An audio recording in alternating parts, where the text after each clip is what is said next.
Good morning, good morning, good morning. How are you, my darlings? Welcome to Wednesday. We are halfway through the week already. How are you doing? Jump on in the comments. Come and see let's who's first past the post this morning. We've got the fabulous Claire Clark. Good morning, gorgeous Claire. How are you, my love? How are you? Govinda Sandhu is joining us. Lovely to see all of our fabulous regulars. If you are new to the show, please do let me know in the comments so we can say, oh, hey, honey, and welcome you through. Good morning, Diane Ivory. It's a sunny morning. A sunny morning to you too, my love. Diane Ivory got herself a weighted blanket yesterday. How was your night's sleep? I got a weighted blanket, and honestly, you guys, it's a game changer. I absolutely loved it. And I know lots of us are in kind of two minds about this weighted blanket situation. Some of you might feel super claustrophobic, and others of you feel like, oh my God, it's the best thing that's ever happened. Like for me, I am a fan. Good morning. Good morning to Emma. Hello, Emma. How are you, my love? Hello, Emma Roscoe in the house. Hi, Lisa. Hello. Amy White, all the way from Barrow in Furness, is joining us this morning. Good morning, Amy. It's beautifully sunny. Thank you for hitting me straight up with the weather this morning, Govinda. That is much appreciated. We've got sunny in the London area. Let me pop my head outside the window. Do you know what? I'm going to preempt a sunny one in Preston. You can tell the sky's just clearing up after it being a little bit muggy overnight. How are my little ones? I said it like that. We had, yesterday was kind of a little bit fraught. Yesterday was kind of, all three of them at different points in the day yesterday had a little bit of a struggle. I'm going to put some bronzer on because I'm feeling a little bit grey, as you know. Writing this book has been like giving birth. We are at pushing stage now. It's been long. Some of you have offered to like assist me with an epidural. It is required at this point. We are so close to the end.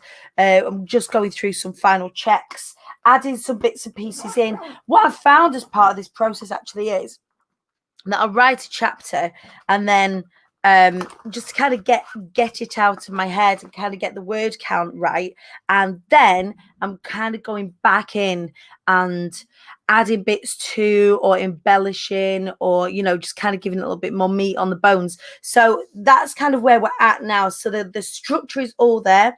All of the chapters are in place. So I'm now just going back through it all to make sure I've got absolutely everything in that I possibly want to share with you. And also, there's loads of funny stories in there as well. So love it. Thought I'd be claustrophobic. It was cozy and snug. And it gets better the more that you sleep with a weighted blanket. Sassy Scorchio hugs from Sutton Coldfield. We've got Scorchio over in Sutton Coldfield here in the Birmingham area. Just finished the night shift. I will not make it through this show. That's all right. You were here for cuddles at the start, Amy. It's all good. We had the same emotions in our house too. Govinda, honestly, you guys, yesterday. So here's it, like, where all three of my girls have got Poppy, Daisy, and Ivy. Poppy is 12, Daisy is 10, and Ivy is just about to turn 5 in October. Ivy obviously hasn't been to school before, and she hasn't been to nursery either. So she went to childminders, and the childminder was a real home from home. It was lovely. She, absolutely adored going there. And it stopped quite abruptly at the beginning of lockdown. It just kind of like, oh, I can't take anybody tomorrow. But then we've not been able to see the childminder since. So the childminder's been looking after her since she was about 6 weeks old. So you can imagine that's a real like wrench for her, like not understanding that she's kind of not going back, and she's going to go to school, and school's daunting at the best of times. And you can tell, like for Ivy, she's been taking a run up for a number of days. So she's very imaginative in her play. So what she will do is she'll act stuff out. So she's been acting out doing exams. She's been acting out kind of getting bullied. I think she's just kind of been testing out how she would sort of respond in different situations, which is, it's really interesting to see her go through. She's a very sort of externally processing kind of girl. So you can see how she's doing that through her own imaginative play. But yesterday, she was just really, it wasn't hard work. It was just, I just wanted to be with her. I sacked everything off yesterday afternoon just to go and spend some time with her. And the other two, Daisy, who is so academic, she absolutely adores school. She's really missed school. She's missed all her friends. She's missed everything. But she's still like, I don't know what to expect. I don't know what I'm going back into. And I can't tell them that I know. It's only they're only going to know by finding out. All that for Daisy and for Daisy's school, all that Daisy needs to know is that her school have missed her. They're a brilliant school, and I know because the way they've been in touch that the school have missed the children. They're excited, and it's so funny. Dave McPartland from Flake Fleet Primary School, who we had on the show a number of weeks back, right at the start, created a video to show all the kids. A really funny video. Please do go check out Flake Fleet Primary School. By the way, they do all sorts of fabulous videos welcoming the kids back, and the fact that they miss. So I know that they're going back, into love. And the high school again has been very, very different. Poppy's scared that she's not done enough in terms of home learning, so that she's going to get in trouble. So one of the things that she struggled with in the run up to lockdown was it's year 7. It's the first time that they deal with that kind of volume of homework, and it was relentless. So much so that I told her to stop. In the end, we just stopped bothering. Whether you agree with doing that or not, I was like, I'm not putting us under all of this pressure to do all of this homeschooling. It was a lot. So she got frightened that she's going to go in and get told off for not doing her homework, which I said they can ring me and I will sort them out and explain to them exactly why masses and masses of homework hasn't been completed in this house. So it's just that they're on such a spectrum of uncertainty and such a spectrum of being unsure, and as their mum, I'm kind of struggling with that a little bit too. So yeah, it's been a bit of an emotional, certainly 24 hours, even though in the run up there's still been kind of, are we cool about going back to school? Are we not cool about going back to school? I mean, from a health point of view, I'm totally cool with them going back to school. I wish they'd have gone back, weeks and weeks and weeks ago, for them and for their routine and for us as a family. But not knowing what each of the environments are really going to be like, I can't assuage any of their fears. And I find that I don't know how you guys are feeling, your parents out there. How are you feeling about this? Has anybody's kids gone back to school already? Daisy's going back this morning, so I'll probably be calling time on this show a few minutes earlier, just so that I can make sure Wallace will be taking it, just so I can see her out the door and give her lots of love and cuddles on the way out. But how have you guys been finding this week with your little ones going back to school? If you are parents, it is daunting. It is absolutely crackers. I can't wait for some semblance of normality. Ivy inspires me. Oh man, all 3 of mine inspire me for loads of different reasons. Lisa, Dennis, my son's been sobbing for days. It's crazy. It's crazy. It's really anxious time for them. The pressure is huge. It's going to be quite a rigid routine for them too. Yeah, so with the high school, I don't know what teacher they've got in terms of like their form teacher. We've not been told. I know that they won't be doing lessons in different rooms. They will just be in one room in their bubble with all different break times and all different lunch times at different times to keep as many of them separate as possible.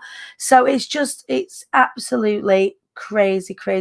Lisa Jane, Malu's just left for school and I want to cry. Sending you a huge amount of love and cuddles, because that's how I'm feeling. Even though, like you guys know, like we've struggled, even though I'm ready and they're ready to go back in terms of routine point of view, I want to take that sadness and anxiety away from them. You feel really stuck about it all. Becky, I hear you. I think I just wanted to talk about that really quickly this morning. I mean, because we are in the throes of it. So if I'm feeling like this, then I know that you parents out there are going to be feeling like this too. And I'm just sending you all of the love, and all of your kids, all of the love in the world, today and this week and on into the coming weeks as well, because I'm sure that we're going to feel the ripples of this. And I would really like to discuss this further in the weeks to come and see how we're all doing and checking in with us with regards to kind of the return to school and the return to work for some of you and all of this sort of stuff. So let's keep talking about this. Let's keep each other supported. Dutch kids went back in June. It was a bit weird for a few days, but my son got back into the groove quickly. And Sandra, I've got absolutely no doubt that that's going to be the case. But it's just this weird sort of transition few days, isn't it? It's going from the unknown into the known. And I guess it's remembering for everything in life, the thought of doing something is far worse. The thought of doing something is far worse than the doing of the thing, right? My daughter started nursery Thursday, so I sent her to Holiday Club yesterday to test. Loved it. She's not seen anyone for months, so she would be clingy, but she was amazing. Ivy really is biting at the bit. She's just kind of catching herself when she remembers she doesn't really know. I want to keep her in my safe bubble. Oh, I hear you, Lisa. I hear you. Michaela, I've been feeling the same. We came away so that they had another focus, heading back in a couple of hours to get organised. They're nervous, but I'm talking them through, being present and focusing on seeing all the friends. They're same. Yeah, it was worse for you. Yeah, exactly. It's worse for us, isn't it? We want to kind of take that uncertainty and that unsurety away from them. But yeah, I just kind of wanted to check in with us all about that. I know so many of us are parents. I know there's a number of you that aren't parents out there, and that's totally cool. But we are like, have a little think about the mums and the dads out there and the parents out there just in the next couple of days, because everybody's going through it a little bit. So hugs all round, my loves. Yes, I think that's the case. It'll become the routine. Absolutely. Jess is going into year 11. I think we have to distract them, as in a couple of days it'll be the new norm. Buy kites, go kite flying. I wish I could. We've tried to do some things in the run-up. Right, you guys, enough of this. It is time to bring our incredible. If anyone's got any weather for me, by the way, do let me know. Please tell me what the weather is doing where you are. We have like a cross section of the UK covered at the moment, but if anybody wants to join in and tell us what the weather's doing in your little area of the world, please do let me know. But without further ado, I'm going to bring on a dear friend of mine onto the show. I'm so thrilled to have her. She is one of the most talented and sought after branding photographers in the UK, and her story is just incredible. We're going to take you through this morning from going from contingency planning from the government all the way through to brand photography, and somewhere in the middle and in between and around about as well, because she is glorious. Please welcome the supremely talented Amanda Hutchinson of AKP Branding Photography in the house. I am blushing at that. I was sitting there going, oh God, what's she going to say? I love it. Good morning. It's sunny in Essex. Does that help? It is sunny in Essex. It does help. Let's move London over a bit. Let's move Essex in. There we go. We'll sort of bandy the two around and about together. We've got a little smile shape there at the bottom of the map. So good morning, my angel. How are you? I'm good. It's weird being on. I see all of your other guests come on. I'm like, oh God, mine's coming up. It's going to be fun, but it's going to be like proper nervy. You know me, I don't actually come in front of the camera very often. I know. I managed to convince me to do this. It's funny because you bloody well need to. That's why, because the more people that know about what you do, the better. So yeah, I mean, first of all, why the bloody hell are you nervous when it's just me? I know, it's because you have so many people that watch. But we've laughed together and cried together and dragged together and shot together and all of those sorts of things. So I am just thrilled to have one of my best friends on this morning. I'm made up with myself. So Amanda, tell everybody what it is that you do. So I'm a brand photographer. I'm based in Essex, but I'm super lucky I get to travel all over the country. I'm used to travel all over Europe, and that's a bit limited. It's been a bit kiboshed at the minute. Yeah, a little bit limited this year. And I get to work with the most amazing entrepreneurs and creatives to bring out their brand personality in their photos. So I guess I'm having to practice what I preach. Yeah, absolutely, and getting in front of the camera and coming to share, because closed mouths don't get fed. And the more we tell people about what it is that we do, the better it is for everybody, especially when your work is as incredible as what it is. Amazing people to take photos of. It's very easy when you've got such awesome clients. As well, especially that Dani Wallace. I hear she's a bit of a Mary in front of the camera. You know, she's an absolute queen. She's natural. Also, no shame in Malta. You know, it was just like, right, we need to do an outfit change and we're done. Well, you know, we don't have time to muck about. Now, you have to remember that when we were in Malta, I'd not had any photography. So for those of you that are watching, just to kind of fill you in, the first shoot that me and Amanda did together was in Malta in July last year. Yeah. And we were there for 3 days, kind of 3 into 4. Yeah, 3 and a bit days. And during that time, you needed to photograph. You had How many people? 25?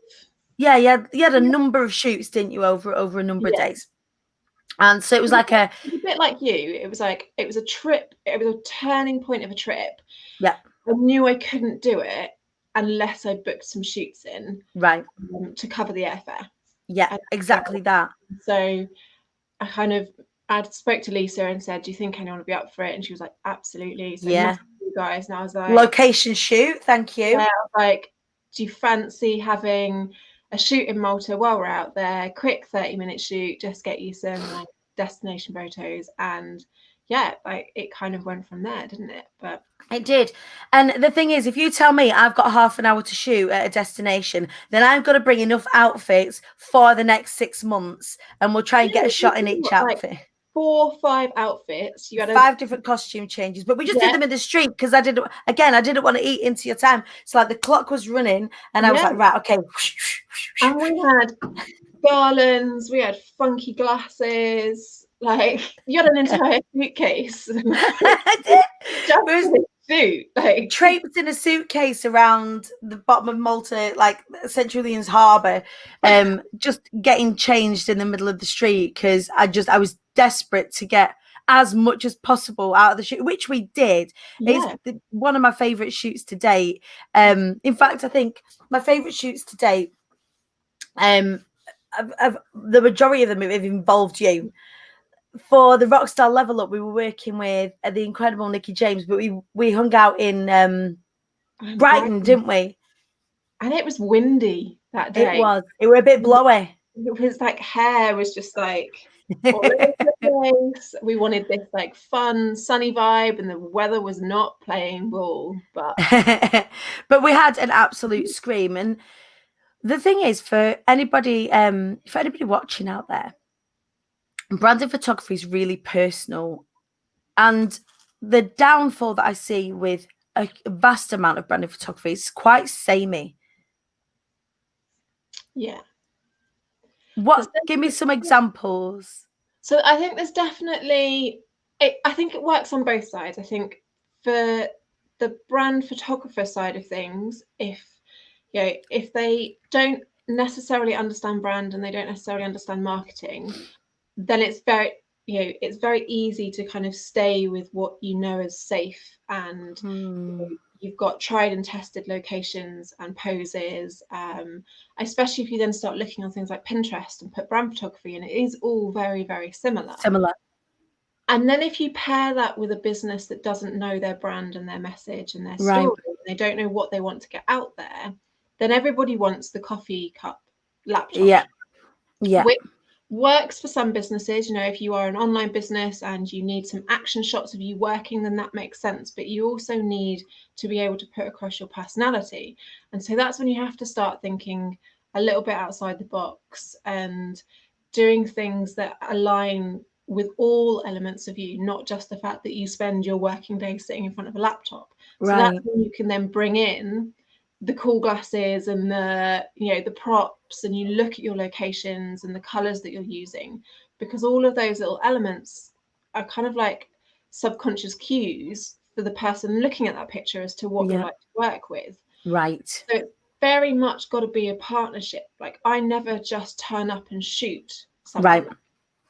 You've got to get to know the person who's going to be in front of that camera, so that you can bring the best out of them. Understanding brand and marketing and what those photos are going to be used for as well, I think is a real key kind of part of brand photography. So it's not just a case of having like a family, when you have a family shoot or just a portrait shoot, there's so much more weight that has to go behind these photos, because they need to, they need to, it's an investment. They need to make that money back for you. They've got to work hard. Exactly. And this is it. It's getting the photos to work hard for you with all of the components. It isn't just a case of sitting there with a laptop in a coffee shop and smiling. It's what are these really saying? And in visuals, a lot happens subliminally anyway. And your knowledge of that and your ability to bring that out in the people that you work with is unlike anybody that I've come across before.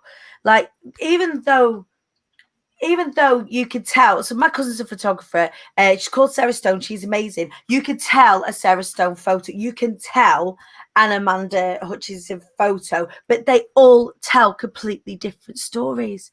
So even though you've got this beautiful way with light and you've got this beautiful way with aesthetic, actually, all of your, I look across your stable of clients, I guess, and they all do so many different things in so many different ways. So you can tell that the photo is done by you, but you are really in to what that person's doing because you reflect it so well. I just think it's genius.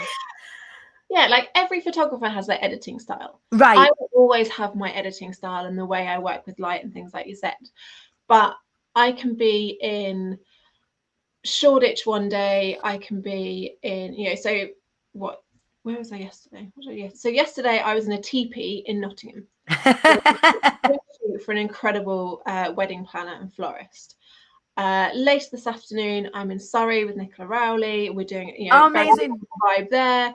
I'm in Bristol doing a bit more of a corporate-y type shoot tomorrow. But again, they're still wanting some brand personality. So I get like all of the locations and the style of those photos is very, very different. But it will still come with my set of eyes and my editing. And,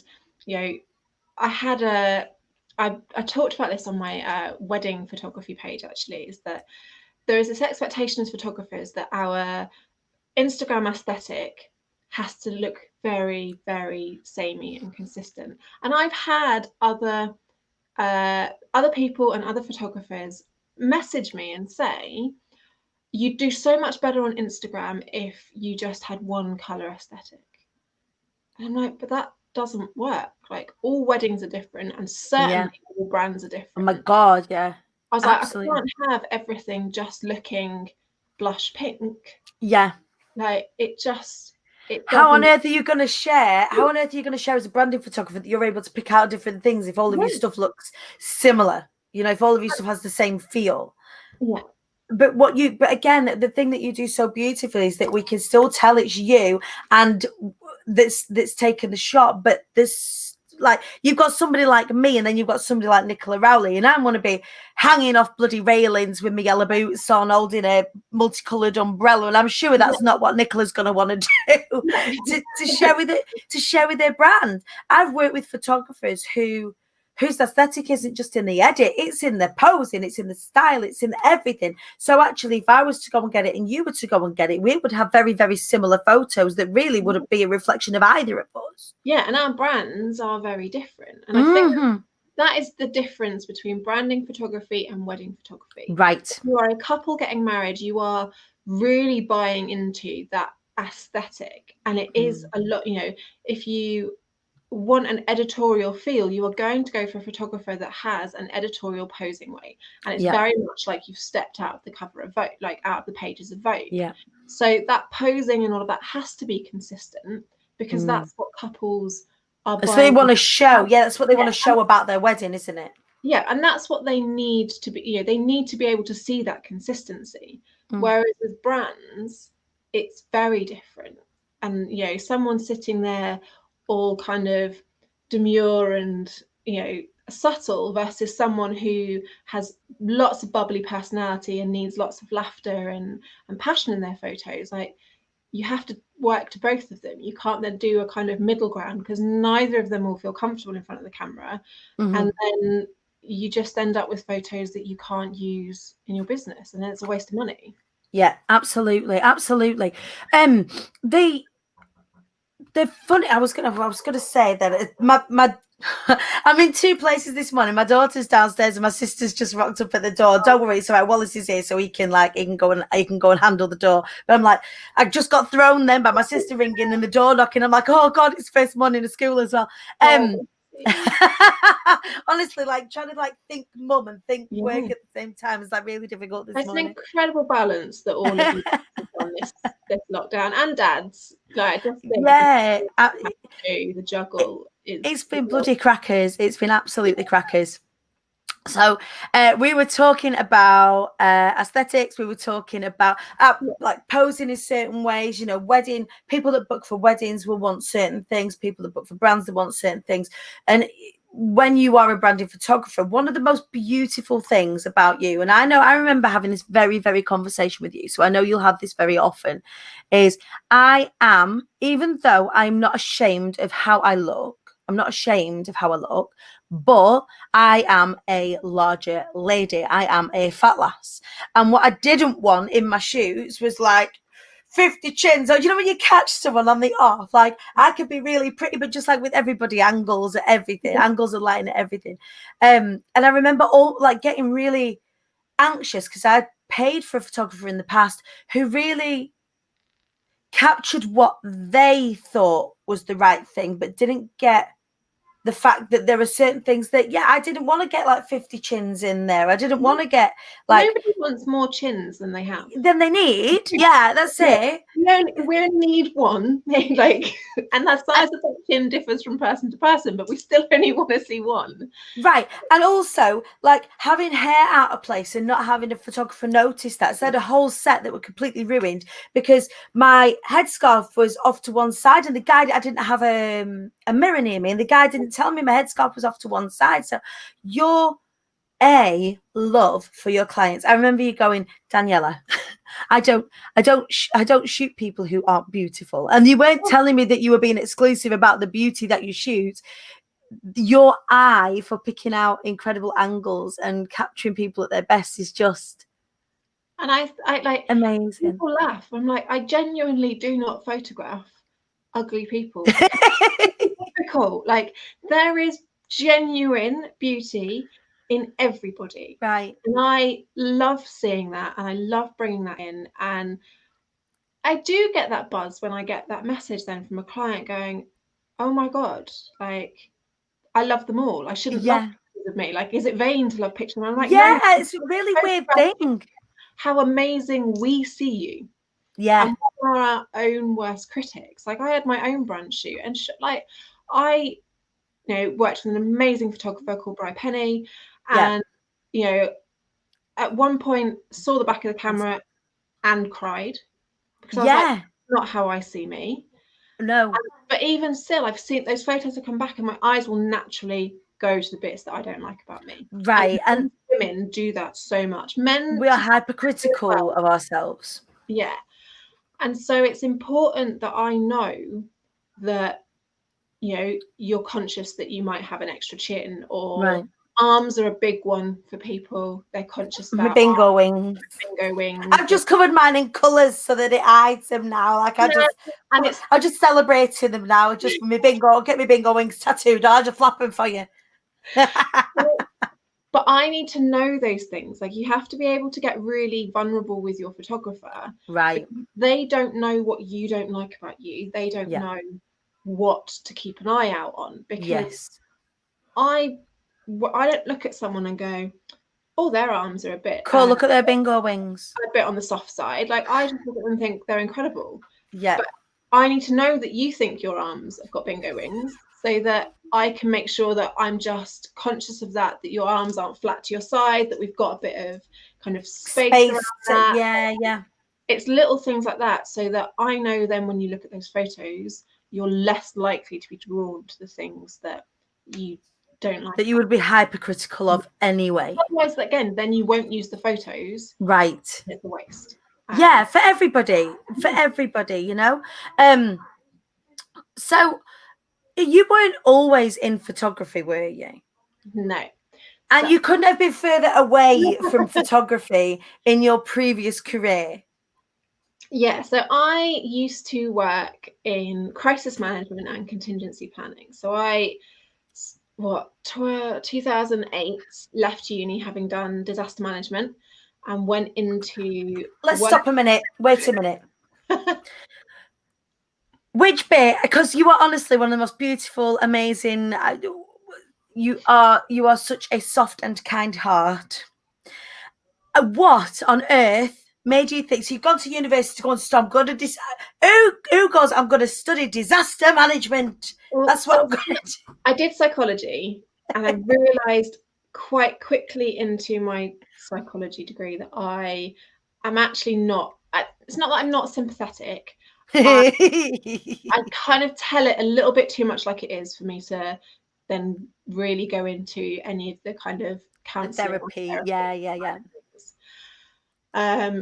And I wanted really just to be focusing on PTSD within the military. I come from a military family, and that's what I wanted to do. But at the time, the MOD were not taking on clinical psychologists unless you were within the NHS, and that wasn't for me. I come from a medical background, and I was like, actually, I don't know. I'm passionate enough to then go through everything that comes with that, and the level of work that went with it. Yeah. I finished my degree. I went to South Africa and volunteered for 10, 11 weeks in an orphanage out there. And I really wanted to do humanitarian aid logistics. Right. So going into conflict zones, because again, like coming from a military family, that's my knowing. Yeah, so this is your background. You know the ins and outs of what happens in these situations because you absorb it just like you absorb anything that your parents do. Yeah, and seeing the difference that both my mum and dad were making to other people's lives did kind of really sit with me. But I'm too squeamish to go down the medical route. Right. And so I then decided to do disaster management as a master's with the view to then do humanitarian aid. But the only way to get onto graduate programs is that you need to do at least a year volunteering, and you can't pay rent doing that. So no. I ended up going down the emergency planning route, and I worked for a local authority. And in my first week was when Baby P hit the news. And I was thrown into the middle of that. So we were dealing with that response. And I left 6 months after Tottenham riots. And I was on call 1 week on, 1 week off, pretty much. So dealing with anything from burst water mains, gas leaks, fires, bomb threats, all of that kind of thrown in. And like bearing in mind I was 22. Yeah. So you are not like there is no, this is a baptism of fire into, really thrown disaster management. And then so I was there about 4.5 years, thereabouts. And I then got approached by a corporate company to come into their world and basically work with their clients as part of their risk consulting team to help put plans in place. And I did that then for 7 years. So I was working with big global brands, small manufacturing companies, a whole range. I very much focused on wanting to work with manufacturers, food, retail, proper risks. I was excited by things like financial institutions and law firms, because I was like, you're an IT risk and you can go and work from home and that's it. Whereas factory burns down, you've got a bit more to deal with, and kind of the counter-terrorism side got to bring into that as well, because I was part of that with the emergency planning route. So it kind of all, that was it, 12 years of emergency, dealing with emergencies and consulting on it. And then I left last year, and then the biggest crisis we've had as a country happens the year I've left. Spent 12 years planning for something I'm not even part of the response team. And this is something that, even though you're not part of the response team, this particular situation, the COVID and the global pandemic situation, will have been something that you will have had conversations and meetings and been a part of that kind of contingency. But I remember us having a conversation right at the beginning, and me asking you, we've talked about many things, being friends, we shoot the breeze, shoot the shit, and remember us having a conversation and saying, has this been something that you've been in conversations about and been in the boardroom about? And you're like, that they are. Every conversation, and it's the same, a business is no matter what side. And I think this is something I took for granted, is I have a contingency plan for my own business. So if something happened to me and I got squashed by a bus, Hutch knows what to do. He knows who to outsource shooting to with associate photographers and things like that. And it's something that I'd taken for granted that I have in place because that's my background. And coming into this, the conversations I was having with lots of friends and colleagues was like, we don't know what to do if we get ill. And you've just made me think, shit. Yeah. And I was like, I remember people saying to me, can you come on and do a talk on my summit? And I'm like, it's too late to start thinking about it now. Yeah. We're in the thick of it. Now you're doing crisis management. Now Yeah, you're not that's running for different. it, you're living it. And the thing that I was talking to, board, like management boards and stuff about is like, you've got loss of people, which is your pandemic or your sickness outbreak, loss of premise. So if your physical workplace is no longer available, loss of IT and equipment and data, stuff like that. And then the reputational impact and loss of your suppliers. So we might be sitting here all fine and dandy, but if you're reliant on someone else to do something as part of your job, then what happens if they have an incident? And so those were all of the scenarios that it's like supply chain situations and all of that sort of stuff, man. And it's even more important for us as quite often solo entrepreneurs. Many of us are that are in this audience, we're hopefully starting to come out of COVID, and we're hopefully starting to, see the tail end of this. Who knows how it's out? But even looking at the homeschooling side of things, how many people had to put their business on hold because they then had to be like homeschooling or with childcare? That's I didn't do that. Yeah, but it's true. But your girls are a bit older, and as they've got a really lovely dynamic. And I know some people who were like, but it's true, and you can make that decision, and that's right for every family. The decision that you make is the right decision for you. For us, it was sink or swim, and I had to plow ahead. Whilst Wallace picked up some of that, my mum picked up some of that. And that's the thing, but that has an impact on your business one way or another, which then means you need to have a backup, because if you get ill, what do you do? And that can even be a common cold. Like if you are the person that goes out and has to do things for your business, like as a photographer, if I got struck down with norovirus, I can't then go and do a shoot. No. So you've got to have like a lieutenant or a second to... Yeah, or I have, I always put backup dates in my diary that I keep clear, so that even if it's a weather-related thing, I can shift people around and make sure that I can slot them in elsewhere. And it's second nature to me. I did it for my own wedding. I just like, my jaw drops, because we just, so many of us, like, let me know in the comments if this is you, we just plan the thing. We just plan the thing that it is that we're going to do. And like contingencies, I mean, it's great to have contingencies so you don't have to use them. Yeah. And this is what I would say to all of my clients in the corporate world. I was like, I hope you never have to invoke this plan. Pretty sure a lot of the plans I've written have been invoked this year. Yeah. And that's crazy. If they haven't, then they've been wasted. That was. Yeah. But how wonderful to have you on hand to have been able to have thought like that, because not many people do. Because they do, it's not their job, and it's not our job as entrepreneurs to think about the worst case scenario. And it was part of the reason I wanted to lead, because it definitely messes with your mindset to always be thinking of the worst case scenario. You're catastrophizing all the time. And it was starting to like seep its way into my own life. But what if this happens? What if that happens? And understandable. It does hold you back, because I will, have to think of every iteration before I do anything in business. Right. I know that is something that will hold me back, because I'm like, but what if this happens? What if that happens? And it's like, sometimes you just have to do it. So sometimes you just got to hold, it's like we are like polar opposite. So I'm like straight in middle somewhere between the two of us, of like fly by the seat of your plant, and like plan. Make sure you're safe. Yeah. Make sure you don't fall out. There's definitely a balance. I'm getting much better the longer I am out of the corporate world. And I can see that the more relaxed that you are, like about, and this isn't just about shoots and stuff, but it's about when you are in something. And again, those of you watching at home, when you've been in a situation for a long time, you do get kind of ingrained and indoctrinated in the way of thinking that you've been in for so long. That's a habit, breaking those habits. So finding out really what is the middle ground for those habits. What is the the right way to do things, because the thing is, everything that you're saying makes absolute perfect sense.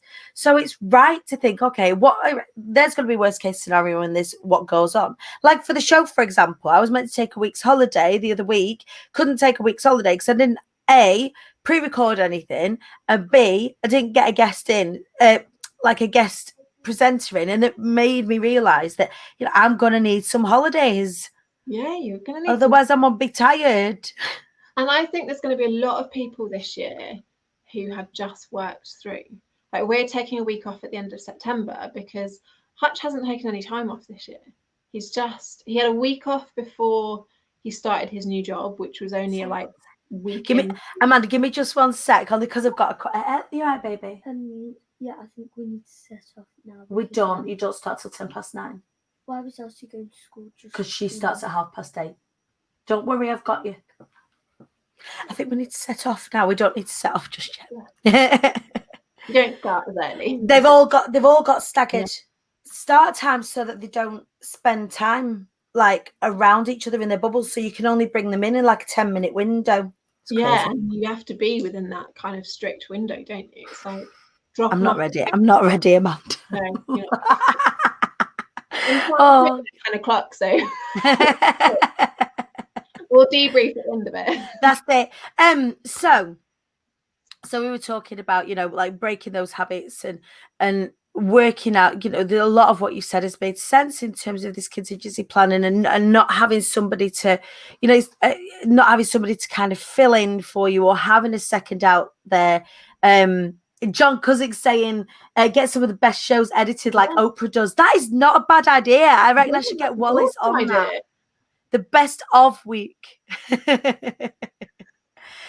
So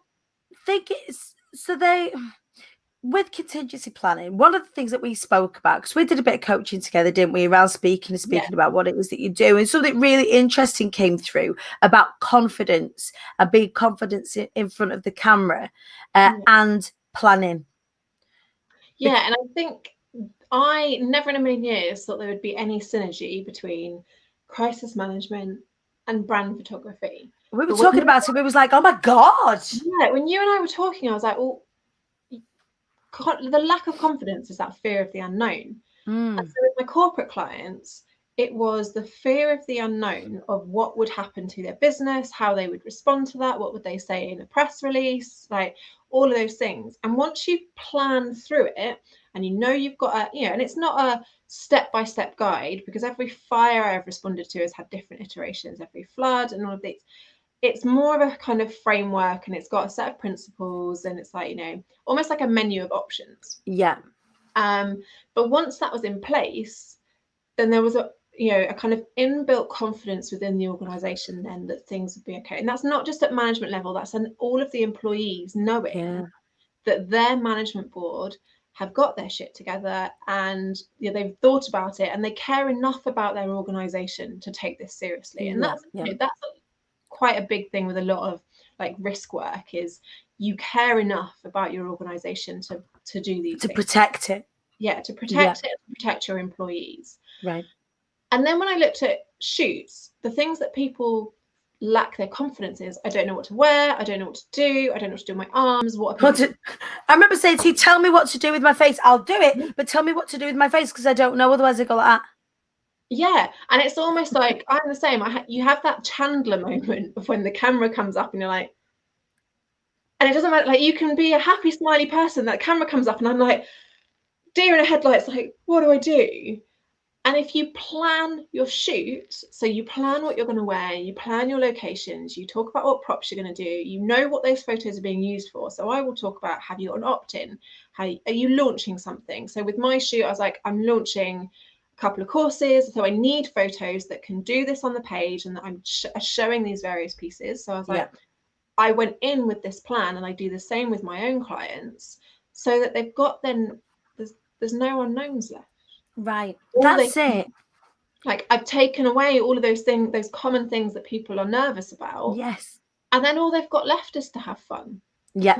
Like, they just need to then, because everything else is assuaged. Everything else, and they know that I've got backup locations and things that I've thought about, you know, especially shooting in London, because the amount of times you turn around a road that you're going to use and there's roadworks or there's builders or a protest or and so you have, you know, the only thing at the moment is shooting in cafes is not, it's not possible because you can't do it socially distanced. So clients of mine are booking Airbnbs or, you know, like serviced apartments and things like that, but actually that in itself is better than using a cafe because you've got the space, you haven't got people looking at you, which you can relax a bit more because it's that kind of like people are like minding your business, isn't it? Yeah, and actually in London people don't really pay any attention. They've seen it all. They're not asked. They're not, like, honestly, like you can be sobbing on a tube and no one will notice. It It's only makes me sad. like, it is sad, yeah. It's only when you move around the rest of the country, I think, when there's less of a kind of blogger culture. Coffee shop scenes or strutting down the street with a big thing of balloons or like, all these things, then people probably look. But again, if you're focused on your mission for that shoot, the fact that this is for a launch and that's going to make you X amount, or that's going to talk to an audience and put out a message that you know is going to help loads of people, you forget about that little bit of fear you've got inside you because it's a bigger picture. You can see, okay, so we're going to do the shots now that's going to be for your funnel. We're going to do the shots now that's going to be for your landing page. We're going to do the shots now that's going to be for your ads. And then when you've got a purpose for these things, you can kind of get in the head of it a little bit better, or even get out of your head of it, which is a little bit better than just kind of remove yourself from it and think about your outcome. And when you've got your outcome in mind with the shoot, you can get a little bit more focused about what it is that you're trying to do, what it is that you're trying to say. And really, like, you having that knowledge, having worked with so many entrepreneurs and being one yourself, having that knowledge of all of the assets that you need means that it isn't just a coffee shop pose. It isn't just to you with your laptop pose.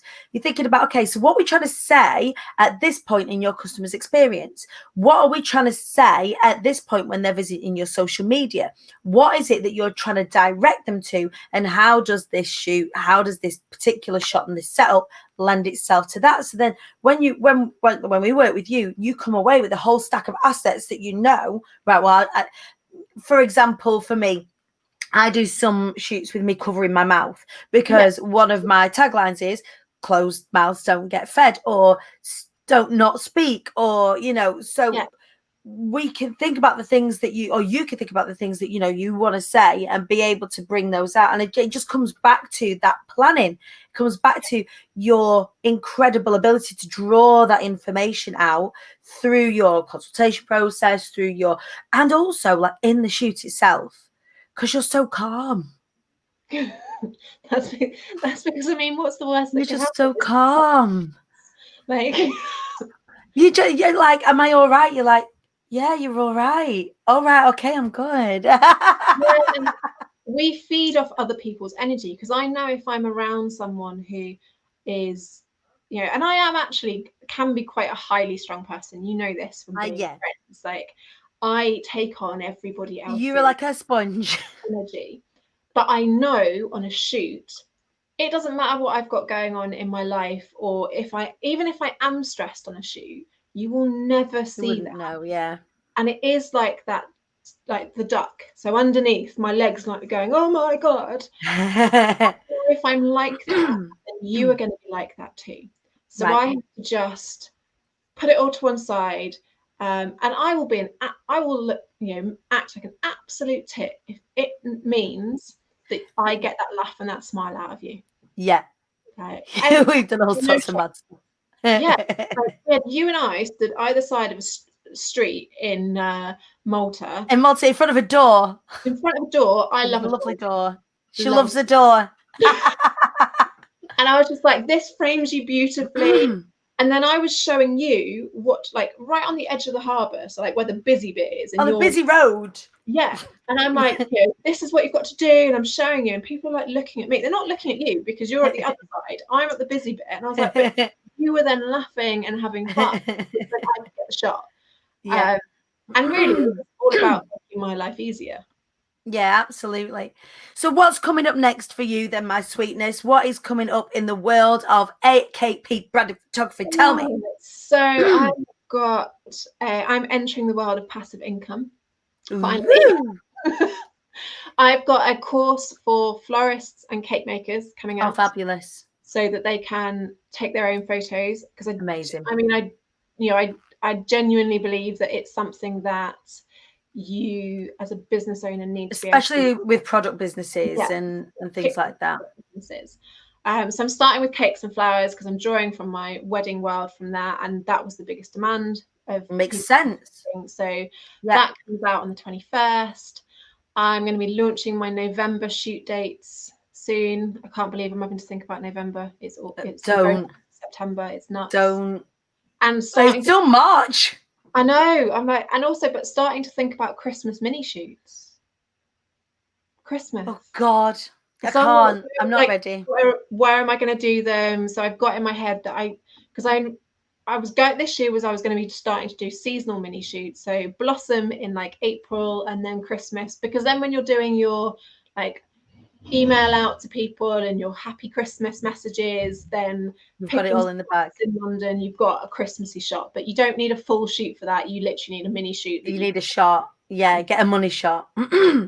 So I'm having to think about, right, where are the most Christmassy Instagrammable spots in London that I'm doing mini shoots for? And I'm like, in September. Yeah, and I've been thinking about this for the last month and like doing. But you do have to think seasons ahead, don't you? When you're in any kind of business like this, especially the aesthetic business where it's things that we look at. If you've got to have those assets ready to go, then you can't have those. You can't make those. No, and so we're doing those in mid-November so that people have got the 1st of December. For the December, talk about Christmas. So, yeah, it's mad to think. It's mad, but nice that you can get in the shoots, because there was a little while there where, it was, but you were really tenacious, like talking to people about flat lays, how to create flat lays and that, and looking at all of your stock photos that you've got and creating bundles for people. So you were really tenacious at the beginning as well, when we couldn't shoot in the same room as each other. I even tried teaching people remote shoots, teaching people how to. Yeah, they were stressful. Like, I realized how much of a control freak I am and how much I move around on a shoot, because trying to pose via Zoom, trying to pose somebody else so that someone else within their household can take the photo, like that, it was a mixed bag of results. We had some really good ones. I have to say, Becky Wise's 9-year-old daughter, I think by far took the best. Is she a pro? I love it. Awesome. I had some others where I was like, you're just not like, and it wasn't the person having the photo taken, it was the person taking the photo. I was like, you're just not listening to me. Yeah, you're just not listening. Stand here. So I was like, I tried it, I didn't enjoy it. Yeah, but the thing is, it's that level of tenacity that is required when those sorts of things happen, isn't it? And not being afraid to try, I guess, is the key. And then you get to decide, all right, so girl, that did not work. That is not working for us. That's okay. And realizing that actually part of the reason I love what I do is that bouncing off of being on a shoot. And you and I have spoken about this with singing. Yeah. Like, I don't get the clap anymore. Yeah. we love that feedback, that interaction, that lifetime feedback and interaction. Yeah, it is. We want that gratitude. And you don't get that on a remote shoot. You don't. It's crazy. But Amanda, I know there's so many fabulous things coming up for you. Can you do me a favor, my angel? Would you be able to pop your links into the comments in the Hive and also the Queen Bee Dani page? Amanda, you've got a quick question, actually. Amanda, how was the transition from corporate to creative? Did you retrain? So Hutch and I picked up our first cameras, like proper cameras, when we got our first proper paycheck when we left uni. And so it was a hobby, and we did a couple of wedding photography courses, but we're mainly self-taught. Yeah. And so with the brand side, I found that I was taking photos of wedding suppliers on wedding days and getting some of those behind the scenes and very quick portraits in those lull times of weddings and sharing that with them. And they were never being given those before. And so it kind of then just through networking and, I did a whole series of kind of reduced rate mini shoots to build that portfolio. And I remember when I launched my website, I did 15 shoots in 10 days. Bloody hell. like I took some annual leave and I just went, actually, like, I'm gonna bash all these out. yeah, there's some legs in this. Yeah. And I just used my time in the corporate world really, really carefully. So my commutes, I was doing my social media. I protected evenings that I could then edit and all of that. And Hutch was doing all of the cooking so that I could focus on the business. So Yeah. I didn't specifically train in it, but photography is just about a lot of practice. You threw yourself in. You did your 10,000 hours. Like you got amongst your 10,000 hours, right? Because the theory is that you can become an expert at anything if you practice something for 10,000 hours, and that is what you did. You threw yourself in, right? My angel, I'm gonna have to go. I've got to go and take my little girl to school, which is crazy. So I'll check back in with you afterwards. I'll probably cry. But Amanda, I love you. Anybody who wants to get in touch, it's AKP Branded Photography on Instagram. Go and check out her work. You will see yours truly featured on some of them, I'm sure. I love you. I will see you later. That was Amanda Hutchinson. Everybody, please do go and check her out. There's no blurb at the end of this. I'm going to shoot off. I'm going to take my daughter to school for the first time in 6 months. I may have tears, but you guys are amazing. You guys are incredible. I will see you tomorrow at 8 a.m. We have got such an interesting and amazing show tomorrow. We've got the wonderful Paul Newton joining us to talk about magic and cybercrime and how the two have created him a whole business. Join me 8 o'clock with the show Rise Up Show. I love you guys. Tra.